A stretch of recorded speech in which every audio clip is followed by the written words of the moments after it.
நல்ல பாடம் கற்றுக் கொடுக்கணும்னு நினைக்கிறவங்க இந்த வீடியோக்கு ஒரு லைக் பண்ணி தெரிவிங்க. பாட்டி ஊர்லேருந்து வரும்போதே பார்த்தீங்கன்னா முத்துக்கும் மீனாக்கும் வந்து ட்ரெஸ் எடுத்துகிட்டு வந்திருப்பாங்க. அதை கொடுக்குறாங்க ஈவினிங். அதை போட்டுட்டு வீட்டில் இருக்கவங்க எல்லாருமே பார்த்தீங்கன்னா வராங்க. சாரி மாப்பிள்ள, நான் சத்தியா எடுத்து கொடுத்தான்னு சொல்லிட்டு அந்த ட்ரெஸ்ஸை சொல்லிட்டேன் அப்படின்னு சொன்னேன். பரவாயில்ல அத்தை, வாங்க நீங்கள் வந்ததே போதும் அப்படின்னு சொல்லிட்டு எல்லாரையுமே கூப்பிடுறாங்க.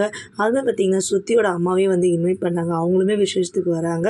எல்லாருமே கேக் கட் பண்ணிட்டு இருக்கும்போது பார்த்தீங்கன்னா அவங்க சத்யா வந்து அவங்களுக்கு ஜாமீன் கிடச்சிருக்கும். அதனால் வந்து அவன் போயிட்டு மாலைலாம் போடுறான். இதை எப்படி ட்விஸ்ட் பண்ணி ஓடணும், சத்யாவுக்கு முத்துக்கும் சண்டை வர வைக்கணும்னு சொல்லிட்டு ட்ரெஸ் எடுத்து கொடுக்குறதுக்காக காசு கொடுக்குறாங்க. சத்யா போயிட்டு ஷாப்பிங்லாம் பண்ணிவிட்டு தேவையான பொருள் நகை எல்லாத்தையுமே எடுத்துக்கிட்டு வீட்டுக்கு போகிறாரு.